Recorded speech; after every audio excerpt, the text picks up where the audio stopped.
was an unbelievable upset at the QATAR 2022 World Cup when Argentina took on Saudi Arabia, with Saudi Arabia emerging as 2-1 winners despite initially going behind to a Messi penalty, thanks to goals by Al-Shehri and Al-Dosari.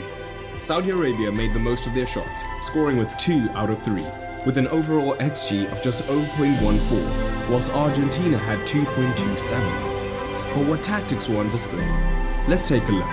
If you're interested, this video and several others usually go up early for early access on Patreon, so if you want to check that out, head over to patreon.com/footballmadesimple, and it helps support the channel. Argentina dominated the ball with almost 70% possession, so we'll start with them on the ball and Saudi Arabia's brave defending. Saudi Arabia were happy for Argentina to have the ball in their own third. However, they never dropped too deep and instead lined up in a mid-block 4-4-2, and this block actually had quite a high line. In possession, initially, Argentina would play with a 2-3-5, with both of the fullbacks maintaining the width but staying fairly deep, and either Paredes or De Paul becoming the single pivot, whilst the other pushed up into the front line alongside Messi and Martinez, as the Argentines looked to overload Saudi Arabia's back line. In recent years, when teams have used this formation, they have either lined up with both fullbacks inverted to create a 2-3-5, or dropped one of the fullbacks into the back line, allowing the other to be the second pivot alongside the initial pivot. The reason for this is that it allows multiple options in the midfield, making it much more difficult for teams to shut down the central play. However, Argentina insisted on keeping their fullbacks fairly deep and wide in this first phase, and Saudi Arabia lined up in this mid-block 4-4-2. And initially, both forwards would be happy to sit on the single pivot, and this would allow their central midfielders to drop much deeper, which would help to compact the space between the lines where Messi and the man who had pushed up from midfield were looking to operate. Whilst Argentina's shape also meant that the fullback and the wingers were often in the same vertical line, which could cut down the passing angles available. So this was the rough Argentina shape. A back two, fullbacks who remained deeper and wider whilst there was a single pivot, and in this case, it is De Paul who is pushed higher up the pitch and into the front line alongside Messi, Lautaro and Di Maria, who's providing width alongside Papu Gomez. And Saudi Arabia had a good defensive shape, with a 4-4-2 that looked to keep the spaces fairly compact between the midfield and defense, whilst the front two could tie up the single pivot. So by maintaining a mid-block, Argentina could have easier possession in their own third. However, once it got into the midfield, it was heavily contested, meaning that it was much harder for Argentina into Saudi Arabia's own third, so most of the game was played in the midfield. And this is where Saudi Arabia's shape could look vulnerable at times, as if the front two were either too concerned with cutting off the single pivot, it would mean that the Argentina centre-backs would have a lot more space available. This high line, combined with no pressure on the ball, would mean that the centre-backs would have time to move higher up the pitch and get their header, whilst the forwards would lay dropped, where they could then look to find them. But luckily for Saudi Arabia in this match, the pass was often too late, leading to an offside, or it was short and could be intercepted aerially by a centre-back. But for the most part, Saudi Arabia's front two were effective in that they would initially cut off the single pivot, but as soon as the centre-back began to move forward, one of the men would confront the man on the ball, making this a much harder pass to execute, whilst the other then moved to sit on the pivot. And if the ball switched centre-backs, this would just go the opposite. So initially, the front two would be cutting off the pivot as usual, but as Romero begins to move forward with the ball and looks to get his head up to execute the pass, a forward comes to confront him, whilst the other then picks up Paredes. Saudi Arabia's general defensive shape was also helped by their wingers, who were willing to defend much more narrow at times, as Saudi Arabia were willing to allow the Argentina fullbacks to have the ball, as they were much less of a threat.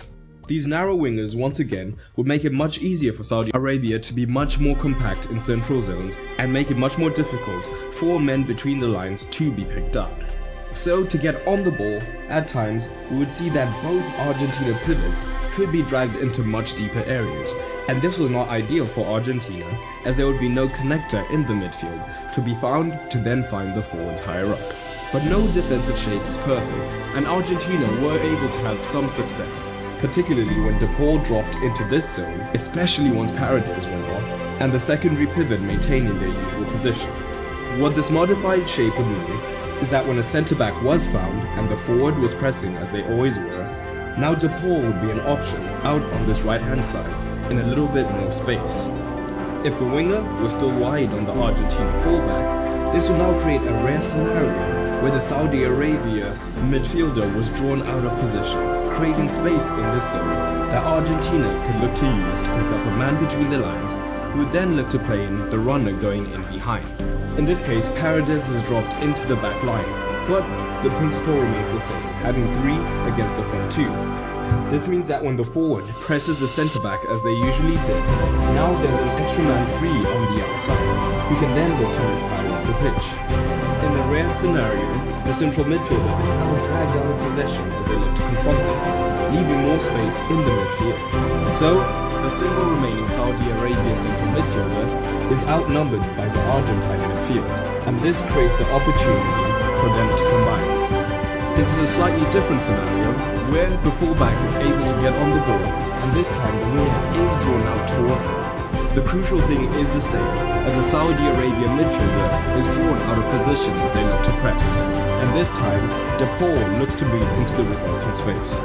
So now, when he receives, he can turn and look to play in Martinez making the run in behind, although the keeper sweeps up well. But the key thing for Saudi Arabia is by being so compact that made it difficult for men to find room between the lines to turn and play freely. But in the second half, especially once Paredes went off, De Paul had much more responsibility from this deep region. And where in the first half he was rather static, looking to make the difference by passing when he had this space, in the second half he became more dynamic, and when he received here, would look to drive up the pitch. With the midfielders looking to remain compact on the central threat, it would mean that the winger was now often drawn towards De Paul, which would then open up the opportunity for Di Maria to be 1 versus 1 against the left back, and time and again he made the run down the outside, put in dangerous crosses, but no one was there to finish. This back 3 shape became more and more common, with De Paul being the right centre back. And this is a scenario where the Saudi Arabia forwards aren't able to immediately apply pressure, whereas both pivots are deep, looking to monitor the men between the lines. So now De Paul is able to drive higher up the pitch, and the winger has one eye on him, so he is able to find Di Maria in the wide region, and he then finds the runner in behind, who can get a dangerous crossing, but to no avail. Saudi Arabia didn't attack too much, but let's take a look at what happened when they did have the ball. From goal kicks, they generally look to go long, and their wingers would tuck into the centre of the pitch, which would draw Argentina's own wingers much more narrow. At the same time, both fullbacks were fairly aggressive in pushing high up the pitch, and could become the long ball targets from the ball field. And in fact, they had the second and third most touches for the side. And in open play, Argentina defended in a fairly loose 4-4-2, with Martinez having more onus on pressing, as Messi is aging and doesn't have the legs to do so for 90 minutes. However, with the less intense press, it led to some disadvantages for Argentina, as often the number 8 could drop in between the centre-backs to now have a 3 versus 2 situation.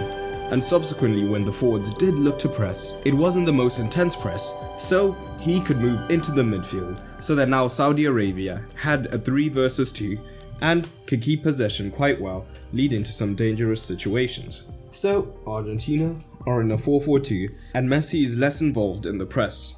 This means that the Saudi Arabia